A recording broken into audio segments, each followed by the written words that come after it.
جن زادہ از قلم ایم راحت قسط نمبر 6 آخری قسط۔ آخر کار وہ واپس اپنی قیام گاہ میں پہنچ گئے۔ ان کے چہرے پر کچھ الجھن کے آثار تھے۔ معظم علی نے سوال کر ہی ڈالا، اعلیٰ حضور کچھ مضطرب نظر آ رہے ہیں۔ حضرت صاحب نے گردن اٹھا کر معظم علی کو دیکھا، پھر بولے، کچھ الگ الگ نظر آ رہا ہے ہمیں معظم علی۔ کھلے الفاظ میں کیا کہیں تم سے، پچھلی بار جب آئے تھے تو یہ کوٹھی پوری کی پوری صاف شفاف تھی، لیکن اس بار اس میں کچھ آلودگی محسوس ہو رہی ہے۔ سمجھا نہیں حضور؟ کیسی آلودگی؟ کہنا تو نہیں چاہیے، لیکن تم سے ہمارا رشتہ کچھ ایسا ہے کہ چھپا بھی نہیں سکتے۔ ہمیں یہاں جن کا سایہ معلوم ہو رہا ہے۔ جن کا سایہ؟ ہاں میاں، کچھ ہے یہاں پر۔ ویسے تو ہم 2 دن یہاں قیام کرنے کے لیے آئے تھے، پرسوں ہمیں روانہ ہو جانا تھا، لیکن مجبوری میں 3 دن رکنا پڑے گا۔ چلہ کریں گے اور تمہیں حقیقت بتائیں گے۔ ہم نے چلہ گاہ بھی منتخب کر لی ہے۔ سامنے وہاں املی کا ایک درخت ہے، اس درخت کے نیچے بیٹھ کر ہم چلہ کریں گے۔ جی بہت بہتر، معظم علی نے عقیدت سے کہا۔ بہرحال حضرت صاحب کی برکتوں کو وہ دل سے تسلیم کرتے تھے۔ چلے کا دن پہلا تھا۔ تیاری کر لی گئی تھی کہ چلہ کشی کے دوران کوئی ان کے قریب نہ آئے، لیکن جب حضرت صاحب وظیفے کے درمیان تھے تو انہیں کچھ آہٹیں محسوس ہوئیں اور وہ چونک کر ادھر ادھر دیکھنے لگے، لیکن انہیں درخت کی اوپری شاخ سے کچھ نظر آ رہا تھا۔ حضرت صاحب نے اوپر دیکھا تو انہیں 6 آنکھیں روشن نظر آئیں۔ حضرت صاحب تیزی سے وظیفے کا علم دہرانے لگے، تبھی ایک بھرائی ہوئی سی آواز سنائی دی، توفق فرمائیے اعلیٰ حضرت، ایک درخواست کرنی ہے آپ سے۔ آپ نے جو محسوس کیا ہے اور جو آپ کے خیال میں یہاں ہو رہا ہے اسے جاری رہنے دیجیے۔ آپ سے وعدہ کیا جاتا ہے کہ گھر کے کسی فرد کو کوئی نقصان نہیں ہوگا۔ حضرت صاحب کی ہونٹوں پر مسکراہٹ پھیل گئی اور وہ بولے، گویا ہمارا خیال درست تھا۔ کون ہیں لوگ میاں آپ؟ ہم سے اپنا تعارف ہی کروا دیں۔ اصل میں ہم روشنی چاہتے ہیں۔ حضور سے وعدہ کیا گیا ہے کہ گھر کے کسی پرندے تک کو بھی کوئی نقصان نہیں پہنچے گا۔ بہتر ہے اندھیرا ہی رہنے دیں۔ ممکن نہیں ہے کہ روشنی میں آ جاؤ تو ہمیں بھی کوئی اعتراض نہیں ہوگا، مگر کام خراب ہو جائے گا اعلی حضرت، مجبوری ہے، اعلی حضرت نے کہا اور وظیفہ پڑھنے میں مصروف ہو گئے۔ دوسری رات انہیں پھر وہی آہٹیں سنائی دیں اور بڑی منت سماجت کی گئی۔ حضور انور نہ کیجیے، یہ سب کچھ آپ کی شخصیت کو روشنی میں لانا چاہتے ہیں، اسے روشنی میں آ کر نقصان ہوگا اور آپ کو فائدہ نہیں ہوگا۔ سب کچھ صیغہ راز میں رہنے دیجیے، یہ بڑا ضروری ہے، مجبوری ہے ہماری۔ بات تیسرے دن کی آ گئی۔ رات کا وقت تھا، حضرت صاحب چلہ کشی کر رہے تھے کہ اچانک ہی انہیں اپنے ارد گرد کچھ سائے سے محسوس ہوئے۔ پھر ان سایوں نے ان کی بغلوں میں ہاتھ ڈالا اور اس کے بعد انہیں لے کر فضا میں بلند ہو گئے۔ حضرت صاحب کے منہ سے ارے ارے کی آوازیں نکل رہی تھیں اور وہ فضا میں بلند ہوتے چلے جا رہے تھے۔ مشیرہ بیگم اور طاہرہ بیگم آج بھی نگرانی پر تھیں۔ پہلے 2 دن بھی انہوں نے نگرانی کی تھی۔ اصل میں وہ یہ دیکھنا چاہتی تھیں کہ املی کے درخت کے نیچے کی ملاقاتیں تو بند ہو گئیں، اب کیا ہوتا ہے، لیکن انہیں صرف حضرت صاحب ہی نظر آئے تھے، باقی انہوں نے کچھ نہیں دیکھا۔ یقیناً شانب نے بحالت مجبوری ان دونوں کو مشیرہ سے نہ ملنے کا فیصلہ کیا تھا۔ تیسری رات بھی مشیرہ بیگم اور طاہرہ بیگم طاق میں تھیں اور انہوں نے حضرت صاحب کو فضا میں بلند ہوتے ہوئے دیکھا اور پھر وہ واپس نہ آئے۔ دونوں ہی یہ دیکھ کر دنگ رہ گئی تھیں۔ حضرت صاحب سے ان کا عقیدہ کچھ اور بڑھ گیا تھا۔ صبح کو حضرت صاحب کی تلاش ہوئی تو مشیرہ بیگم اور طاہرہ بیگم نے زمین و آسمان کے کلابے مارنے شروع کر دیے۔ اے اللہ کی قسم، جو کچھ ہماری ان گنہگار آنکھوں نے دیکھا ہے، ہم تو ساری رات سو ہی نہیں سکے۔ معظم علی، آپ یقین کریں، بڑی بلند و بالا شخصیت تھی ان کی۔ ارے آلتی پالتی بیٹھے بیٹھے فضا میں اوپر اٹھنے لگے اور اس کے بعد آسمان کی بلندیوں میں غائب ہو گئے کہ بزرگوں کا مقام ہی یہ ہوتا ہے۔ آپ لوگ یہ پتہ نہیں کیا فضول باتیں کر رہی ہیں، ان کا سامان بھی یہیں رکھا ہے۔ اگر انہیں ہم سے روپوشی بھی اختیار کرنی تھی تو پھر بھلا سامان چھوڑ کر جانے کی کیا ضرورت تھی؟ اپنے سامان کے ساتھ چلے جاتے، جوتے تک تو موجود ہیں ان کے۔ اب یہ تو اللہ جانے، سمجھ نہیں آ رہا کہ میں کیا کروں۔ حضرت صاحب ایسے گم ہوئے کہ واپس نہیں آئے۔ سب سے زیادہ خوشی طاہرہ بیگم اور مشیرہ بیگم کو تھی۔ مشیرہ بیگم نے کہا، اے خسکم پاک جہاں پاک، ہمارا کام رک گیا تھا، دیکھنا یہ تھا کہ اب دونوں کا کیا ہوگا۔ اب نہ تو دوپہر کو وہ املی کے درخت کے نیچے نظر آتے، رات کو تو خیر گنجائش ہی نہیں تھی۔ اب کرنا کیا چاہیے؟ حضرت صاحب چلے گئے، جگہ خالی ہو گئی۔ آج دیکھیں کیا ہوتا ہے۔ اس رات جب وہ اپنی مخصوص جگہ پر پہنچی تو انہوں نے عشیرہ اور شانم کو املی کے درخت کے نیچے دیکھا۔ دونوں ایک دوسرے کے پاس بیٹھے ہوئے تھے۔ عشیرہ کی گردن جھکی ہوئی تھی اور شانم اسے محبت بھری نگاہوں سے دیکھ رہا تھا۔ اچانک ہی طاہرہ بیگم نے کہا، ارے مشیرہ باجی، اس سے اچھا موقع اور کوئی نہیں ہو سکتا۔ آپ ذرا یہاں رکیں، میں معظم علی کو بلا کر لاتی ہوں۔ سوچ لو ہمت ہے یا نہیں، آپ رکیں یہاں، طاہرہ بیگم نے کہا اور تقریباً دوڑتی ہوئی معظم علی کے کمرے کی جانب چل پڑی۔ معظم علی صاحب ابھی جاگ ہی رہے تھے۔ غالباً ان کے ذہن میں حضرت صاحب کا مسئلہ الجھا ہوا تھا۔ طاہرہ بیگم کو آندھی طوفان کی طرح اندر داخل ہوتے دیکھ کر بولے، خیریت، کیا مصیبت نازل ہوئی آپ پر؟ اٹھ جائیں، قسم اللہ کی جوتے پہن لیں، کیا مطلب ہے آپ کا؟ کہاں جانا ہے؟ ارے میرے سینے میں طوفان آ رہا ہے، آپ پوچھ رہے ہیں کہاں جانا ہے؟ آئیے ذرا، میرا بھی آپ پر کوئی حق ہے، سارے حقوق آپ ہی کے ہیں، مگر ذرا بتائیے تو صحیح، قصہ کیا ہے؟ معظم علی نے اٹھتے ہوئے کہا، بہت عرصے سے برداشت کر رہی ہوں معظم علی، بہت عرصے سے، آج اپنی آنکھوں سے دیکھ لو، سب پتہ چل جائے گا۔ اور پھر طاہرہ بیگم معظم علی کو لے کر اس جگہ آئیں جہاں سے وہ املی کے درخت کے نیچے جھانکا کرتی تھیں۔ اتفاق کی بات یہ کہ چاندی کھلی ہوئی تھی اور عشیرہ اور شانم کو صاف دیکھا جا سکتا تھا۔ معظم علی نے حیرت سے یہ منظر دیکھا اور بولے، یہ کیا قصہ ہے؟ میں بتاتی ہوں معظم علی بھائی، دیکھیں انسان جہاں روٹی کھاتا ہے وہاں کی وفاداری بھی اس پر فرض ہوتی ہے۔ میں نے ہی یہ پہلے منظر دیکھا تھا اور تو کچھ بھی نہیں، اللہ نہ دکھائے جو کچھ دیکھ چکی ہوں، بہت دن سے یہ چکر چلا ہوا تھا۔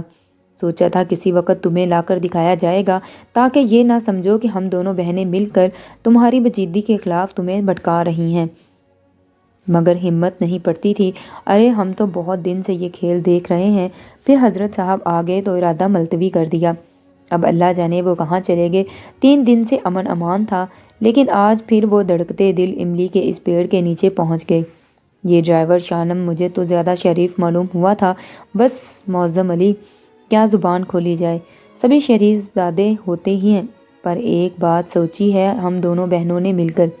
کیا؟ معظم علی نے سوال کیا۔ عزت کے ساتھ دونوں کا نکاح پڑھوا دیا جائے، اور بجائے اس کے کہ تم شور شرابہ کرو۔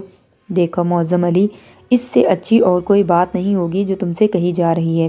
نکاح کر کے انہیں اس گھر سے رخصت کر دو، بس اسے سزا سمجھ لو یا پھر عزت بچانے کی کوشش۔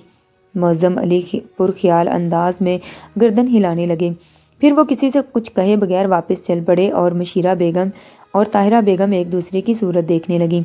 ادھر املی کے درخت کے نیچے شانم عشیرہ سے کہہ رہا تھا، اس طرح آنکھیں بند کیے بیٹھی رہو، ادھر دیکھنے کی کوشش مت کرنا، اور میں تمہیں مبارکباد دینا چاہتا ہوں، آج سارا کھیل مکمل ہو گیا ہے، اب ہمیں مزید کچھ کرنے کی ضرورت نہیں ہے، وقت انشاءاللہ ہمارے حق میں فیصلہ کرے گا۔ عشیرہ شسکیاں بھرنے لگی۔ شانم بہت دیر تک اسے تسلیاں دیتا رہا۔ عشیرہ کو اس بات کا پتہ چل گیا تھا کہ نہ صرف طاہرہ بیگم اور مشیرہ بیگم اسے دیکھ رہی ہیں بلکہ تایا ابو بھی آ گئے ہیں۔ اس کا دل چاہ رہا تھا کہ زمین پھٹے اور وہ اس میں سما جائے۔ اول تو ماں باپ کی موت کے بعد کوئی حیثیت نہیں رہی تھی، پہلے طاہرہ بیگم اور اس کے بعد مشیرہ بیگم دونوں ہی اس کے خلاف ہر وقت کچھ نہ کچھ سوچتی رہتی تھیں۔ اسے ذلیل کرنے کے لیے طرح طرح کے جتن کیے جاتے تھے، اور آج تابوت میں آخری کیل بھی ٹھک گئی تھی۔ شانم بے شک اسے تسلیاں دیتا رہا، لیکن اپنے کمرے میں آنے کے بعد اس کی حالت بے پناہ خراب ہوئی۔ اس وقت تو زمین پر گرنے ہی والی تھی جب نظم اس کے کمرے میں مسکراتی ہوئی پہنچی۔ ابو بلا رہے ہیں، اس نے کہا اور ایک دم ہنس پڑی، پھر اس کی کمر میں گدگدی کر کے بولی، ایک بات کہوں، جو بات ماننے کی ہے وہ یہ کہ ہم دونوں میں سے زیادہ خوش نصیب ہو عشیرہ۔ دولت تو آنی جانی چیز ہے اور اس کی کیا پرواہ، اپنے انتخاب پر میری طرف سے مبارکباد قبول کرو، اور یہ ایک بہت بڑی سچائی ہے کہ زندگی کا ساتھی اس قدر خوبصورت ہو تو زندگی کا مزہ ہی کچھ اور ہوتا ہے۔ سچ مچ شانم لاکھوں میں ایک ہے، میں تو یہ کہتی ہوں کہ جنہیں سچی محبت مل جائے وہ کبھی بھی روٹی سوکھی کھا کر گزارا کر لیتے ہیں۔ آؤ چلو، ابو انتظار کر رہے ہیں۔ مشکل تمام اس کے منہ سے لرزتی ہوئی آواز نکلی، مجھے ایک بات بتاؤ نظم۔ ہاں پوچھو۔ کیا ابو بہت شدید غصے میں ہیں؟ یقین کرو مجھے اس بات کا اندازہ نہیں، نظم نے نرم لہجے میں کہا، اور بہرحال وہ زرد چہرہ لیے معظم علی کے سامنے آ گئی۔ جب وہ دروازے کے قریب پہنچی تو اس نے دروازے کے پاس سے شانم کو نکلتے ہوئے دیکھا۔ شانم اس کی طرف دیکھتے ہوئے مسکرا دیا اور بالکل مطمئن تھا۔ اندر داخل ہو کر اس نے دہشت زدہ نظروں سے معظم علی کو دیکھا، وہ پرسکون نظر آ رہے تھے۔ پھر ان کی آواز ابھری، دروازہ بند کر دو۔ اشیرہ کو پورے جسم میں تھرتھری سی دوڑ گئی تھی، تاہم اس نے دروازہ بند کر دیا اور کچھ گھونٹوں پر زبان پھیرتی ہوئی واپس مڑی تو معظم علی کی آواز پھر ابھری، بیٹھ جاؤ۔ اس کے پیروں کی جان تو پہلے ہی نکلی ہوئی تھی، وہ جلدی سے ایک صوفے پر بیٹھ گئی۔ معظم علی کچھ دیر خاموش بیٹھے رہے، پھر انہوں نے کہا، اشیرہ، تم میرے مرحوم بھائی کی نشانی ہو۔ میں اعتراف کرتا ہوں کہ تمہارے ساتھ اس گھر میں بہت برا سلوک ہوا ہے۔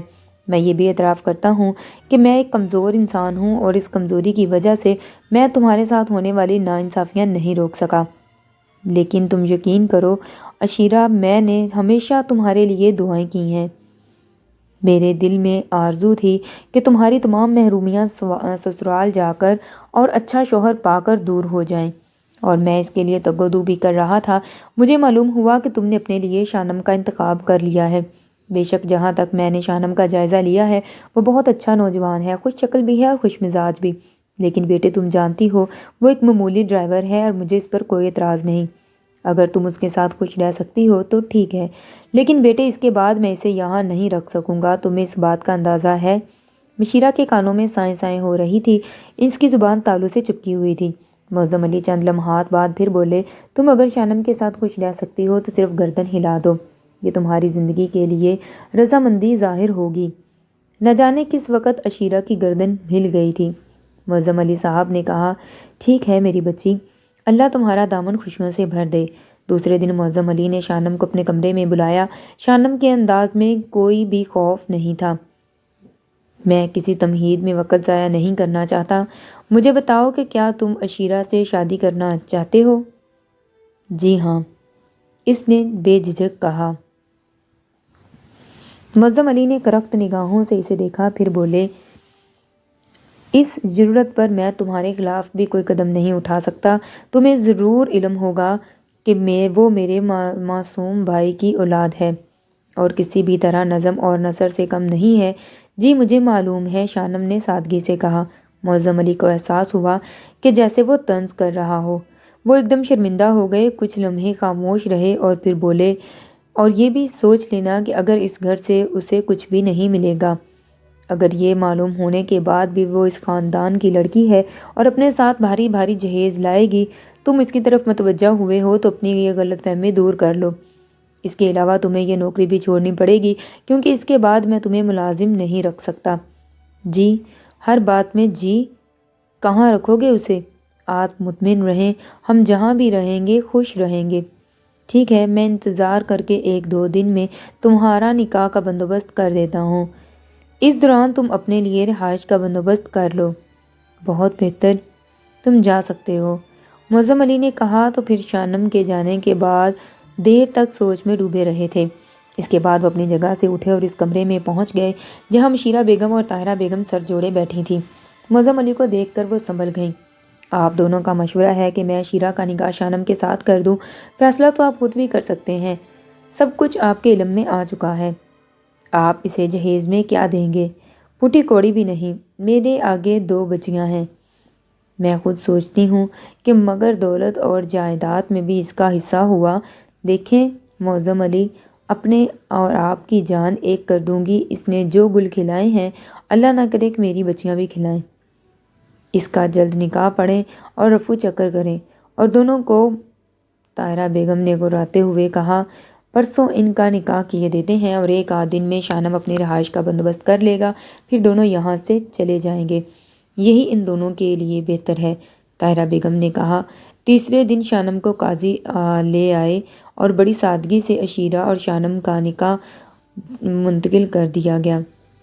اجلائے عروسی اشیرہ کا کمرہ ہی تھا۔ سب سے زیادہ دلچسپی نظم اور نثر نے ہی لی تھی۔ دونوں بہت دیر تک اشیرہ کے ساتھ رہیں اور اس کے بعد نم کے قدموں کی آواز آئی اور وہ اشیرہ کے قریب پہنچ گیا۔ اس نے جذبات سے کانپتے ہوئے ہاتھوں سے اشیرہ کا گھونگھٹ اٹھایا اور پھر ایک حسین لاکٹ اشیرہ کے گلے میں ڈال دیا، لیکن اشیرہ یہ دیکھ کر حیران رہ گئی کہ یہ وہی خوبصورت سا پتھر تھا جو اشیرہ کو درخت کی جڑ سے ملا تھا۔ اشیرہ نے لاکٹ کو دیکھا اور شانم کو دیکھا، پھر شانم سے بولی، یہ پتھر ہی تو ہماری محبت کا ضامن ہے اشیرہ۔ آؤ، میرا جملہ عروسی نہیں، آؤ اپنی سسرال سسر کو سلام کرنے چلے۔ کہاں؟ باہر سواری کھڑی ہے۔ شانم نے اشیرہ کا ہاتھ پکڑا اور اسے کھوٹی کے دوسرے کنارے سے باہر لے آیا۔ باہر ایک انتہائی خوبصورت سفید گھوڑوں والی بگھی کھڑی تھی جس میں چاروں طرف زرد نگاہ پردے پڑے ہوئے تھے۔ شانم نے اشیرہ کو اس میں سوار کیا اور بگھی چل پڑی۔ اشیرہ کو یوں لگا جیسے وہ فضا میں سفر کر رہی ہے، گھوڑوں کی ٹاپوں کی آواز ہی سنائی نہیں دے رہی تھی۔ پھر بگھی رک گئی اور شانم نے اسے سہارا دے کر نیچے اتارا۔ دہشت زدہ نگاہوں سے وہ ادھر ادھر دیکھنے لگی اور خود کو ایسی نگاہوں میں ایسی دنیا میں دیکھا کہ جو اس کے وہم و گمان میں بھی نہیں تھی۔ وہ سنگ مرمر کے ایک عالی شان محل تھا اور چاروں طرف قیمتی زر و جواہرات جڑے ہوئے تھے۔ دو طرفہ حسین و جمیل عورتیں پھول نشاور کرنے کے لیے کھڑی تھیں اور وہ سامنے ایک تخت پر دو معتبر افراد بیٹھے تھے جن میں سے ایک خاتون اور دوسرا مرد تھا۔